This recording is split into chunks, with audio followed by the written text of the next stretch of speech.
Hello, and welcome to 52 Weeks. This week we begin Chapter 6, which focuses on mobility. The chapter will be divided into 5 segments, and this will give us a holistic way to understand transportation planning. As the focus with the chapter is a holistic approach, the goals in this chapter are presented within particular themes that collectively create the overall transportation system. These include number 1, pedestrians, number 2, streets and circulation, number 3, vehicles and parking, number 4, bicycles, and number 5, transit. And this week we're going to be looking at a segment that focuses on streets and circulation. Quote from the comp plan, streets play many roles within communities. They support the mobility of various transportation modes, enable the movement of goods, and they also house utilities and stormwater infrastructure. They are also places for recreation, gathering, socializing, and shopping. Streets reflect a community's characters, culture, values, and economic condition. Continuing on an important quote, for these reasons, it is critical to recognize, support, and enhance the varied roles of streets, which extend beyond simply facilitating transportation. A balance must be created that supports community and economic objectives as well as mobility needs.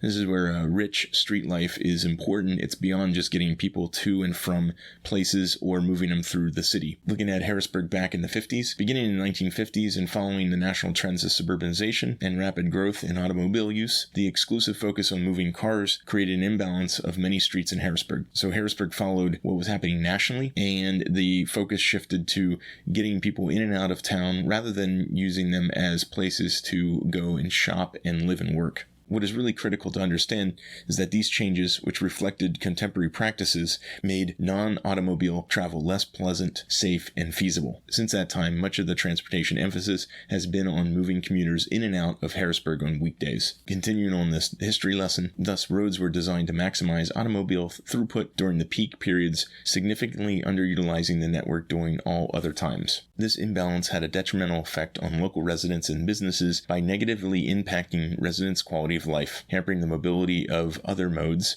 and reducing accessibility and visibility of local businesses. I like coming back to this market in 2nd Street, Hilton area, because it constantly gets parked by vehicles as a valet parking, which was always a market and public place. So I think this is kind of the epitome of Harrisburg's viewpoint of what it thinks about vehicles. Every time I go past this, I think about our actions actually speak louder than actually any words we could speak in our interests of public safety and pedestrian focus. Harrisburg is the center of the regional transportation network served by multiple interstate highways as well as other limited access highways. Between the city of Harrisburg and the west shore of the Susquehanna River, the Interstate 83 connects York and Baltimore, Interstate 81 connects Canada and Tennessee, Market Street Bridge connects east and west as well as Harvey Taylor Bridge. And we also have the Interstate Turnpike as a toll road that connects west and east.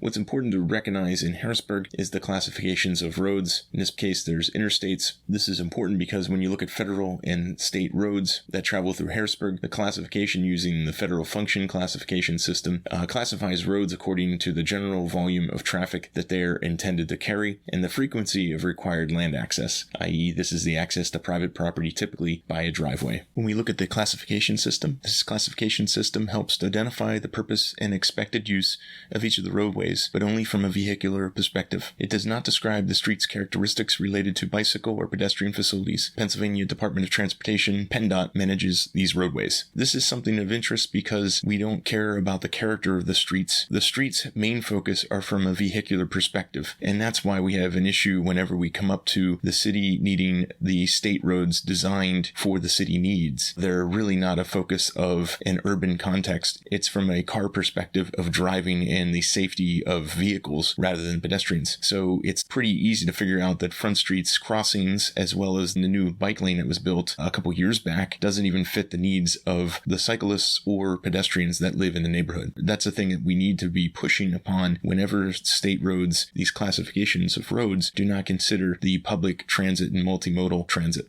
When we look at the local classification, as a classification system that focuses on roadways, there is limited to no consideration of multimodal needs, including transit vehicles, bicycles, and pedestrians. So including these factors in future infrastructure planning and design is imperative to provide enhanced access and mobility options to create a car-optional city. What's critical in here is if you look at this diagram, you begin to see the main roads that connect Harrisburg and how all the smaller structures are gridded. And we really need to focus on the connections between the river District and the Hill District, which is separated by the Paxton Creek as well as the rail infrastructure. And you can see that in this diagram. Much of Harrisburg's current street network dates back to the City Beautiful era, the 1905 to 1920. Then that is more than a century ago. This era of infrastructure development valued parks and public spaces, grand streets with large trees, and long trails and paths that circled the city. This is a critical point when we look at the local classifications of our streets. It is notable that the street system was developed before streets were dominated by automobiles, and thus streets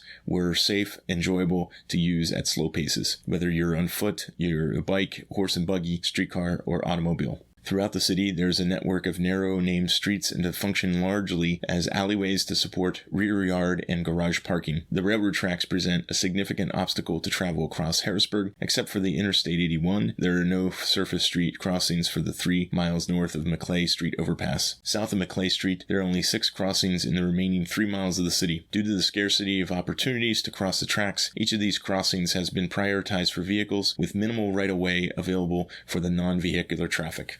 Zooming down to the classification of alleys. Alleys function as shared street spaces where all the modes are allowed but must travel at very slow speeds to ensure the safety of all users. Many cities are beginning to redesign alleys as assets in pedestrian and bicycle network with opportunities for art installations, events, and for stormwater capture and infiltration. One portion of the comp plan looks at the Complete the Streets, the National Complete the Streets Coalition, which is a program of the Smart Growth America. Quote from that website, "People of all ages and abilities are able to access safely and move along and across streets in the community, regardless of how they are traveling. Complete the streets make it easy to cross the street, walk to shops, and bicycle to work. They allow buses to run on time and make it safe for people to walk to and from train stations." The Complete the Streets Coalition pursues collaborative efforts that establishes best practices in complete the street policy and implementation practices, provide training and direct technical assistance for transportation professionals, develop Complete the Streets leadership in the fields of transportation, planning, public health, and urban design, and among elected and appointed officials. As we begin to close this segment, we look at key issues, understanding that the north-south vehicle travel is constrained to Front, 2nd, 13th Street, and Cameron, that the east and west mobility is constrained